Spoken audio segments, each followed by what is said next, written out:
दोस्तों आपका स्वागत है मेरे चैनल स्टडी टेक आईक्यू के ऊपर। एंड लास्ट लेक्चर्स में हमने डिस्कस किया था about the previous year question on topic air standard cycles. And in this lecture हम डिस्कस करेंगे अबाउट द फ्लूइड प्रॉपर्टीज़ के प्रीवियस ईयर क्वेश्चन को जो आपके एसएससी जेईई एग्जाम्स में पूछे गए हैं। And the first question is mass density of liquid is given by. Mass density rho क्या होता है basically is mass per unit volume. Clear. And unit of mass density is kilogram per meter cube. So the first option is mass per unit volume, right? Then second option is metric slug per meter square. Wrong, ऐसा कुछ नहीं होता in case of mass density. Then third option is kilogram second square per meter 4. आपका time factor exist नहीं करता इन mass density, सो आपका third option भी wrong हो जाएगा। सो आपका right option is option A. Clear. So इसके अलावा आपके पास होती है एक weight density, right. Weight density क्या होती है? That is W is equal to weight per unit volume. Clear. So weight density is designated by small w and weight क्या होता है आपका? mg divide by volume. So mass per unit volume क्या हो जाएगा आपका? Density. So it will become row into g. Clear. So ये आपका स्पेसिफिक वेट और वेट डेंसिटी आपका रैंडमली यूज होता है in case of numericals. Clear. So the next question is bulk modulus of elasticity. आपका bulk modulus of elasticity is basically designated by K, और ये आपका होता क्या है? That is hydrostatic stress to the volumetric strain, right. अगर मैं इसको एक्सप्लेन करूं तो इट विल बिकम, सपोज ये आपका पिस्टन है और ये आपका, सॉरी ये आपका सिलेंडर है और ये आपका पिस्टन है। Clear. So the initial volume क्या है? V and the pressure is P। Suppose आपका पिस्टन इस डायरेक्शन में मूव करता है, सो आपकी न्यू पोजीशन ऑफ पिस्टन क्या हो जाएगी? This one. सो वॉल्यूम आपका डिक्रीज हो जाएगा by an amount dV। But अगर आपका वॉल्यूम डिक्रीज हो रहा है तो प्रेशर इंक्रीज होगा by an amount dP। Clear. So आपका बल्क मॉडुलस ऑफ इलास्टिसिटी क्या हो जाएगा? That is dP divide by dV by V with negative sign, because जो आपका वॉल्यूम है वो आपका डिक्रीज हो रहा है, राइट। सो नेगेटिव साइन आपका शो करता है कि दैट इज वॉल्यूमेट्रिक स्ट्रेन आपका डिक्रीज हो रहा है। क्लियर। सो ये तो एक वे हो गया to represents the bulk modulus of elasticity. Another way क्या होता है? सपोज जैसे आपका मास है, मास आपका क्या होता है? Density into volume. बट जो मास था विद इन द सिलेंडर वो कांस्टेंट था, राइट। सो अगर आप इसको डिफ्रेंशिएट करो so it will become 0 rho into dV plus V into d rho. अगर आप टर्म्स को रीअरेंज करोगे तो आपका क्या आ जाएगा? Rho into dV is equal to minus V, sorry, minus V d rho. Clear. So अगर आप इसे रीअरेंज करोगे तो आपका क्या आएगा? That is d rho by rho is equal to dV by V with negative sign. So आप value substitute कर सकते हो dV बाय V की in terms of density in bulk modulus of elasticity. So आपका bulk modulus of elasticity क्या हो जाएगा? That is K is equal to dP by d rho into rho. ये आपका अनदर वे होता है to represent the bulk modulus of elasticity, and K जो आपका बल्क मॉडुलस ऑफ इलास्टिसिटी है वो आपका डायरेक्टली प्रोपोर्शनल है चेंज इन प्रेशर। सो अब हम ऑप्शंस देख लेते हैं, and the first option is does not increase with pressure. So ये आपका रॉन्ग हो जाएगा बिकॉज बल्क मॉडुलस आपका डायरेक्टली प्रोपोर्शनल है चेंज इन प्रेशर के। Second option is increase with pressure, so ये आपका राइट आंसर हो जाएगा, that is option B. Clear. इसके अलावा आपके पास एक टर्म होती है that is compressibility, compressibility right, which is designated by beta, और ये आपका रेसिप्रोकल होता है of bulk modulus of elasticity that is K. Clear. So आपका कंप्रेसिबिलिटी क्या हो जाएगा, that is beta is equal to D rho, sorry D rho divide by rho into D P. So suppose अगर आपका beta is equal to zero है, it means आपका D rho that is change in density आपका zero है। It means जो आपकी density है वो आपका कांस्टेंट है, राइट। सो डेंसिटी कांस्टेंट किसके लिए होती है, for incompressible fluids, right. So incompressible fluids के लिए जो आपकी डेंसिटी होगी वो आपकी कांस्टेंट होगी, और beta that is compressibility factor आपका ज़ीरो होगा। क्लियर। एंड इफ अगर आपका beta not equal to zero है, इट मीन्स आपकी जो D rho change in density है वो आपका not equal to zero, it means आपकी जो डेंसिटी है वो आपका वेरिएबल है, राइट, वेरिएबल है। इट मीन्स जो आपका डेंसिटी वेरिएबल किसके लिए होती है, फॉर कंप्रेसिबल फ्लूइड्स के लिए। So it means compressible fluids के लिए जो आपका बीटा होगा that is compressibility not equal to zero होगा। Clear. So it is all about the compressibility and bulk modulus of elasticity. The next question is the rise or fall of head H in a capillary tube of diameter D and liquid surface tension sigma and specific weight हमने already discuss किया था first question में, specific weight is equal to rho into G is equal to, right। So आपको capillary rise और capillary fall का formula लिखना है, that is H is equal to 4 sigma cos theta divide by W into D. D is the diameter and W is the specific weight and sigma is the surface tension. So ये जो आपका theta होता है is the angle between the liquid surface and the glass tube. Clear. So जो आपका angle theta है ये basically 0 degree होता है in case of water, and ये आपका वेरी करता है from 128 degree to 130 degree in case of mercury, right. So suppose अगर आप थीटा की वैल्यू 0 सब्सटीट्यूट करोगे तो कॉस 0 1। सो जो आपका हाइट का फॉर्मूला हो जाएगा it will become 4 sigma cos 0 divide by W D cos 0 1, so it will become H is equal to 4 sigma divided by W into D। सो आपका राइट आंसर हो जाएगा option A. Clear. The next question is as per the law of fluid friction for steady streamline flow the friction resistance। सो इसमें आपके पास to terms आई हैं that is streamline and study.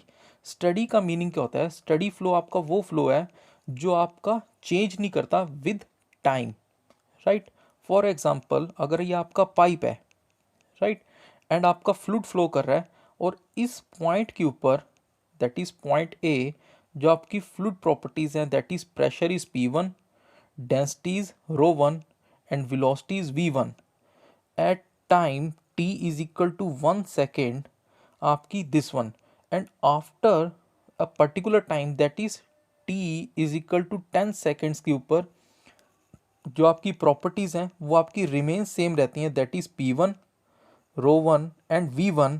So that type of flow is called steady flow, right. It means जो आपकी flow properties थी वो आपकी change नहीं हुई with the passage of time. Clear. And streamline flow क्या होता है? दैट टाइप ऑफ फ्लो जो आपका लेयर्स की फॉर्म में फ्लो करता है, right. So that type of flow is called streamline flow. Clear. So अब हम क्वेश्चन देख लेते हैं. As per the law of fluid friction for steady and streamline flow, friction resistance. Resistance क्या होता है? बेसिकली आपका होता है विस्कोसिटी. विस्कोसिटी जो आपकी गिवन होती है by Newton's law of viscosity. और न्यूटन्स लॉ ऑफ विस्कोसिटी क्या होता है? That is tau is equal to mu D U by D Y, right. इस फॉर्मूला में आपका टॉ क्या आपका shear stress and D U by D Y क्या आपका shear स्ट्रेन और वेलोसिटी ग्रेडियंट. एंड ये आपका mu that is M, U क्या होता है? That is dynamic viscosity, right. और विस्कोसिटी क्या होता है? दैट इज द रेसिस्टेंस, वो रेसिस्टेंस जो आपकी एक लेयर ऑफ फ्लूइड एक्सर्ट करती है on the adjacent layer of fluids के ऊपर, राइट. सो आपका ऑप्शन क्या है? Varies proportionally with pressure. Wrong, because इस फॉर्मूला में आपका कोई भी प्रेशर टर्म एग्जिस्ट नहीं कर रही. Varies in inverse proportion to pressure. Again wrong, इसमें आपका कोई प्रेशर टर्म नहीं है. Does not depend on pressure. So the option C is the right answer, because यह आपका प्रेशर के ऊपर डिपेंड ही नहीं करता. Clear. The next question is